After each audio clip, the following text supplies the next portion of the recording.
President Trump came out and proclaimed this past Shabbos, a Shabbos that all Jews in America should keep. It's Shabbos 250, because as America prepares for its 250th anniversary as a country, the Jews should rededicate themselves and keep this Shabbos. It's like fascinating and insane and so spiritually significant.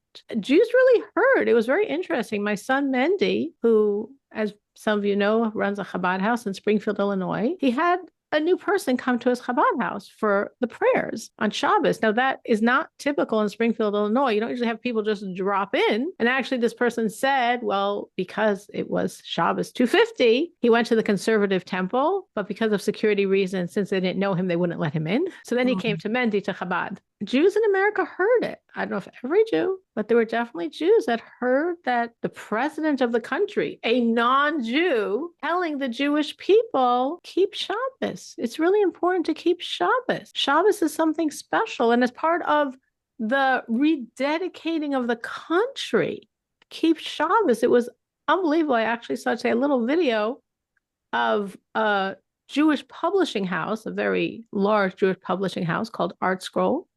As they were printing the special Sidurim, the prayer books for the White House for this past Shabbos. So they had special Sidurim, they had a special run printed of prayer books for Shabbos 250 with the president's letter in the front of the prayer book. And it was like, what a turnaround. Here, this president, has he dedicated his life to serving God? Does he come from a line of people that dedicated their lives to serving God? It's very interesting juxtaposition, because this week and the Sabbath is the culmination of the preceding week and blesses and energizes the coming week. So yesterday, Saturday, that Shabbos energizes this coming week. Now, what's this coming week? The holiday of Shavuos. The holiday of Shavuos is Friday. So Sabbath yesterday gives energy to this coming Friday and the holiday of Shavuos. Now, why do I think that's just a fascinating connection? Because there's a famous midrash, piece of Torah, that says that before God gave the Jews the Torah, he asked every nation in the world if they would accept the Torah. And every nation said no. What is it written in your Torah? Oh, don't steal. No, that goes against our cultural preferences. Oh, be faithful in marriage. No, we can't stick with that. That would like crimp our style, et cetera, et cetera. I don't know the details, but it's clearly written that every nation in the world, which means the 70 foundational nations from which all nations today come, every nation was asked, do you accept the Torah? And they said no, until God came to the Jewish people, and we said, we'll do, and then we'll find out the details. Na'aseh v'nishma. We will do, we accept your Torah, and then nishma, and then we'll learn the rules. Whatever your rules are, God, we accept. But the rest of the world said, no, what's in it? No, we don't want that. So did Trump's ancestors, so to speak, want the Sabbath? No. We got to make money. We got to conquer the world. We got to be powerful people. We got to work days a week. Forget about 7. You're telling us to take off a day, unplug from everything, from all work, focus on God? Have time for that? And then comes Trump, descendant of this whole line. And he says, Jews, keep the Sabbath. It's important for you to keep the Sabbath. We need that in our lives. We need God in our lives. We need to give space and time to unplug from everything else and turn to God. That's insane. The Sabbath that was chosen is the one that blesses the holiday, that energizes the holiday, where his ancestors said, Sabbath? No way, we don't have time for that. So it really shows how the world is turning around. And I thought this was very appropriate to talk about tonight, how the nations of the world are turning around. How the nations of the world, because here, America is the seemingly most powerful country in the world today. So the president of America, at least for the duration of his term, is seemingly perhaps the most powerful human in the world, representing the non-Jewish world, not the Jewish world. And what's the non-Jewish world saying? Jews keep Shabbos. Jews rest. Jews connect to God. Jews sanctify this day. And that's part of America's 250. That's going to help America. When you're keeping your Shabbos, that keeps America strong. And of course, it does. And the more Jews serve God, the more, of course, it strengthens the nations where the Jews live. And an overwhelming percentage of the Jewish people, the largest percentage of any country, live in America. More Jews in America than any other place in the world. Imagine all those Jews keeping Shabbos. Imagine what that does for America. So I thought it was just like so in sync with the Rebbe's vision of a world of Noachides.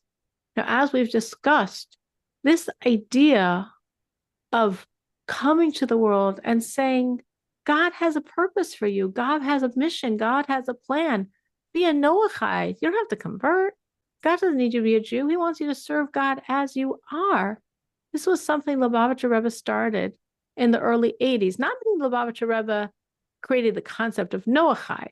This goes back to the giving of the Torah. As I'm saying, 3,338 years ago, when God gave the Jews the Torah, one of the commandments he gave them was to reach out to the world and give the world their mandate to serve God as B'nai Noach, as Noachides, keeping the laws of Noach. But for most of our history, we never did it. It was a law we didn't do. And the reason we didn't do it was very simple, because if we had tried, whatever country we were living in would have killed us. There were, in some places, very clear laws. If they weren't official, they were unofficial, but in most places, there were very official laws about how a Jew could never, ever try to speak about their religion to a non-Jew. Even though we are not trying to proselytize, and we actually don't believe in proselytizing, and we actually discourage converts, but the very fact that a Jew could speak to a non-Jew and say, as a non-Jew, serve God, whoa, that would definitely have been catastrophe for that person and probably for his entire community. It was a commandment. It was given to us 3,338 years ago. And basically, until about roughly 40 some years ago, it wasn't a commandment we kept because it just was not a feasible thing to do. And to protect our safety and lives. And then in the early 80s, Lubavitcher Rebbe said, well, now we can do it. Why aren't we doing it? And this really is very important in terms of bringing Mashiach. I wanted to share this from a talk of the Rebbe of 1985. And the Rebbe says, there are those that are very shocked and surprised and confused and wondering, what's this that we're talking about reaching out to the non-Jews and helping them become Noachides? It's a law. These people, these Jews that are wondering, what in the world is the Rebbe doing? It's not that they don't know what's written in the books of Jewish law. Maimonides clearly rules on this. We are commanded to compel all of mankind to serve God as Noachides. That's clearly written. Obviously, it's written, but we don't follow it because we don't see anyone ever followed it. So why is Lubavitcher Rebbe suddenly thinking we're supposed to follow it? The Rebbe gives an example that there were, in terms of carrying on the Sabbath, which of course in general we're not allowed to carry on the Sabbath, but there is a concept of creating what's called an Eruv around a certain area, and then you could carry within the Eruv. It's complicated. I'm not going to get into the laws, just bring out the point the Rebbe is saying here. In these laws of can one make a situation where one could carry on the Sabbath? There's a few domains. And the most strict domain is what's called a public domain. In Hebrew, call it Rishus HaRabim. And in this public domain, what defines an area as a public domain? That 600,000 people go through it daily.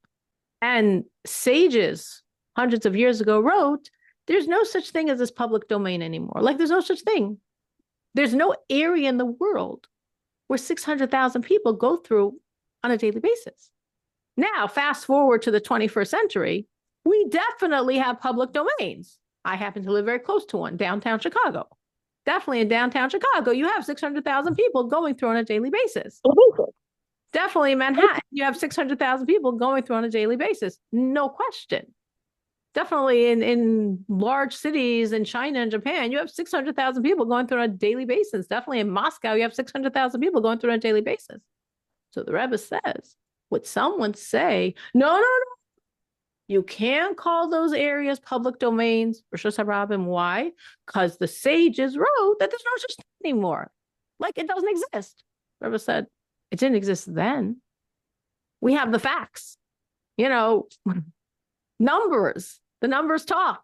We have today cities which have no question 600,000 plus people traversing them on a regular basis. So to say, but it says in the books that it doesn't exist, means then it didn't exist.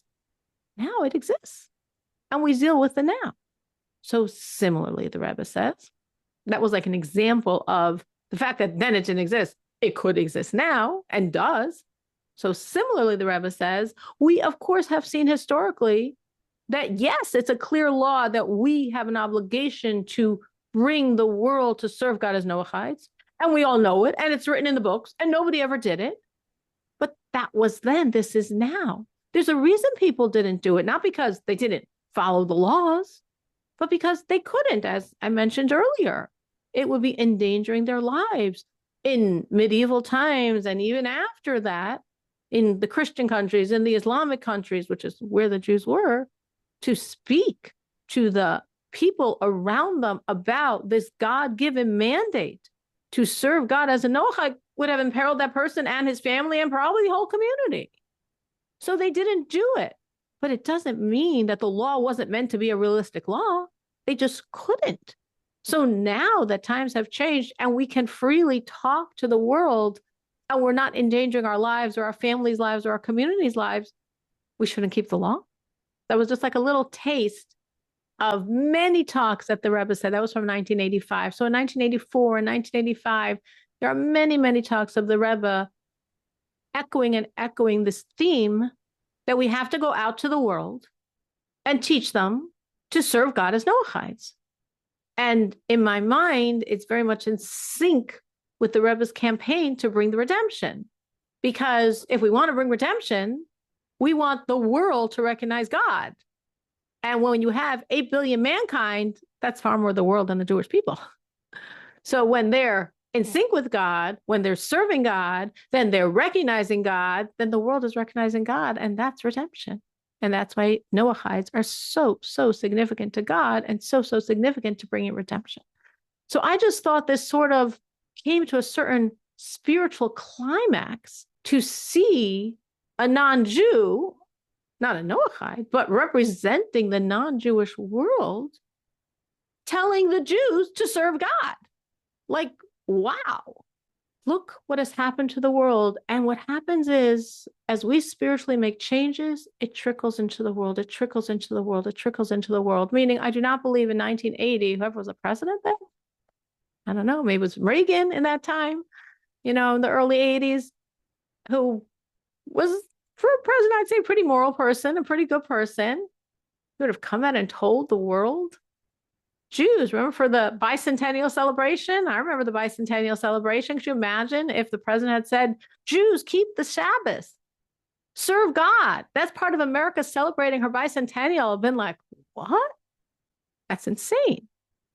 And now Trump says, and it's like, oh yeah, right, of course. And I think that shift in the non-Jewish world is because of you, because the Rebbe put this out in 84 and 85. And gradually, the message of God and serving God as a Noahide spread to the world. And we have representatives from all over the world, meaning each Noahide represents so many individuals. There's 8 billion mankind. I don't know how many Noahides there are. So each one's a very significant, powerful force. And what they're doing is trickling into the psyche of the world to the degree that the leader of the most powerful country in the world comes out and says, Jews serve God. And that is helping the country. Especially now with everything going on and all the overt, covert, and very overt anti-Semitism, Jews serve God. That's helping America.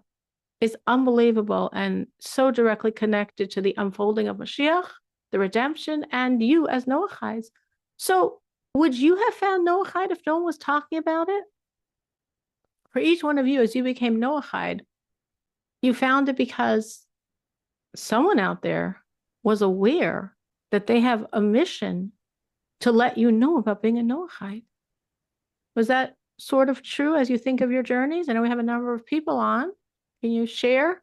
For me, it was, I don't know, just watching some videos of different uh, Orthodox Jewish ladies and their life for that. I don't know why, but that, and then starting Tanakh Talk that's on video, and Dr. Rabbi Singer and Rabbi Skolvik and some other rabbis, and teaching. And at first I go, I don't know about this, but I think my heart was there searching, and that's really, I'd never heard of the term before. But where did you first hear of it? Through Rabbi Singer and Skolvik. Yeah, I still don't know any Noahides around me, so it's mainly been through YouTube videos. Yeah. Maybe that's why YouTube was created, to teach the world about being a Noahide. So these videos, this whole concept that there are people out there saying, be Noahides. Obviously, Rabbi Singer very strongly showing the falseness of Christianity.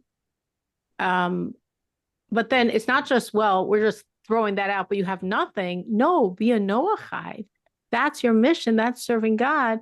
This all originated, this all came from the Lubavitcher Rebbe's push in 84 and 85 to go out to the world with the concept of be a Noahide.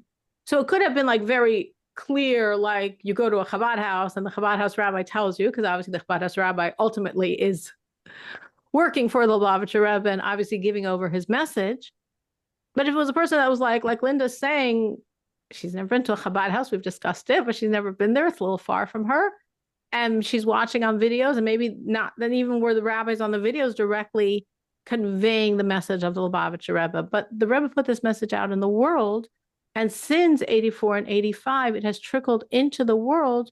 So even a rabbi who maybe is not directly Lubavitch and maybe isn't even consciously connecting it to the Lubavitch Rebbe, I think Noachide pretty much goes back to the Lubavitch Rebbe, but if he's not even thinking of it, it's in the world because of this message of the Rebbe. Give to the non-Jewish world their mission. If we don't know why we're here, we can never have real peace in who we are.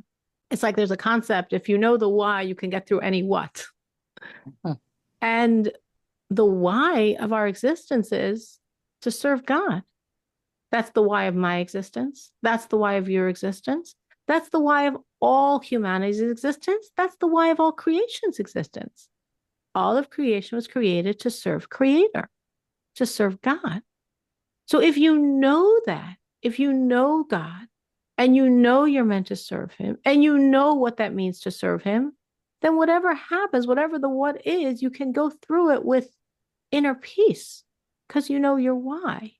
You know why you're in this world, what you're supposed to be doing here. But if the world was never given the the world was never given the message of their mission, of who they are, of what they're in this world for, you wouldn't know. You could be searching, you could be sincere, you wouldn't know. Anyone else can see how they receive this message in a linear or not as linear way, but ultimately going back to this point? Okay, I first heard about it at a Passover event at the Chabad Center in Springfield, Illinois, and I was sitting beside a man who is in the Noahide class with your husband. With my husband or my son? What? With my husband online or with my son in person? I think it was your husband online. Oh, okay. Yeah, my husband gives a class every Thursday night. Yeah, and he really enjoyed it, and he suggested it for me. And then I was thinking about it, and then I met you at the Chabad Center, and you were the one who really got me to actually start. So thank you. You're absolutely welcome. That was very direct. That was as direct as can be. Yeah. Absolutely. Just imagine for everyone on, and obviously some people have been Noahides for a long time and some people for a much shorter time, but imagine how different your life would be if the Bible Rebbe hadn't made this campaign. If the Bible Rebbe hadn't told us, go out and give the world a message. They have a way of serving God as they are. And again, I thought this was very significant because this week, Friday, Saturday, is a holiday that we call Shavuos or Shavuot, which is the holiday of receiving the Torah. And this year, for time 3,338, God will again give us the Torah, meaning it's not a commemoration of what was, it's happening. It's not a reenactment, it's happening. And it's happening on a deeper level than ever before. And part of the Torah is God wanting the world to serve him as Noahides. And part of our commandments is to bring the world to serve God.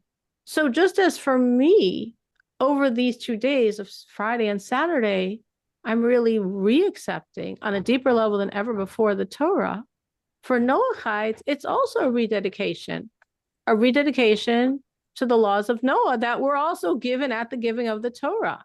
If you think of how you got here, and again, if it wasn't for this perspective of the Rebbe, I don't know if any of you would have found out about being a Noahide, maybe one or two somehow on their own, but I can't even envision it. True seekers, but how would you have found? Trickles back to someone knew someone that, no, well, this was my link. Yeah, but how did that person think to tell you about being a Noahide? Because they were told by someone who was told by someone more direct or a shorter or longer chain than that of, like the Lubavitcher Rebbe says, reach the world and tell them this is their why. This is their mission. This is what they're in this world for. So how do you think your rededication could look? In other words, if we're saying that Shavuos is coming this week, Friday, Saturday, and on Friday, God is giving the world one more time the Torah, time 3,338, and each time he gives it from a different, deeper place. Every year it's from a deeper place than ever before.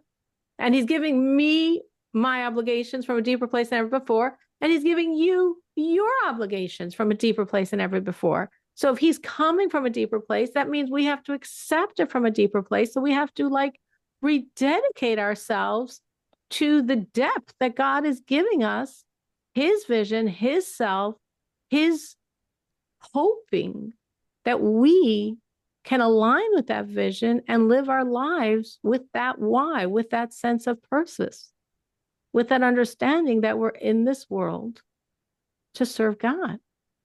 So any thoughts how you can express that, Sabra? I'd like to reflect more personally and privately on my journey that started when I was a child and took me to many, many different faiths and religions.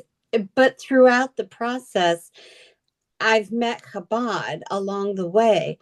And then it wasn't until just a couple years ago that a Chabad rabbi mentioned Noahides. So that's how I discovered the Noahides. But I think I'll spend some time in reflection this weekend, just embracing my identity as a Noahide, strengthening that commitment. Special to know that at various points along your road, there was someone from Chabad escorting you in a certain direction. And at that point to hear it, you heard it. Yeah, it all started in New York, upstate New York, when I met my first Chabad rabbi, and he was talking, and something he said started me questioning my faith in a very important, significant way. And it was almost like he planted a seed back then. How many years ago was that? Oh, over 20. Wow. Yeah. Did you ever connect with him to tell him the seed flowered? I did. He That's so sends me special. matzah every year. So, Wow. so I send him a note. Yes. That's very special. That's very special. And you know what? For a lot of us, if we reflect on our life, even if a person could say, like Linda said, at a certain point, for some reason, she's watching these videos of Jewish religious women. Like, for why in the world she watches, she doesn't know. And I would assume, just like Sabra said, that at certain points in your life, different things happened, and there were little seeds that were planted, maybe smaller than Sabra's. Maybe it wasn't a Chabad rabbi speaking to you, but like a little seed was planted, a little seed was planted, a little seed was planted, and then it started to flower as like you're watching these religious Jewish women talking about their lives. You know, like, why am I doing this? As of little things so small you didn't even realize. But you know, for each one of us, most of us, it's not a 1 second turn. It's like something gets planted and then gradually it comes out. You wonder why it doesn't happen faster. Once it's planted, you still go through. I went through so many struggles um, with my faith and religiosity, and I'm just so grateful to be where I am now as a Noahide. I think for some people it is faster. And for some people, it takes much longer. So I have people that could do it much faster than you and much slower than you. And for each person, it probably has a lot to do with your surroundings and what messages the world is giving you and how you're absorbing or rejecting those messages.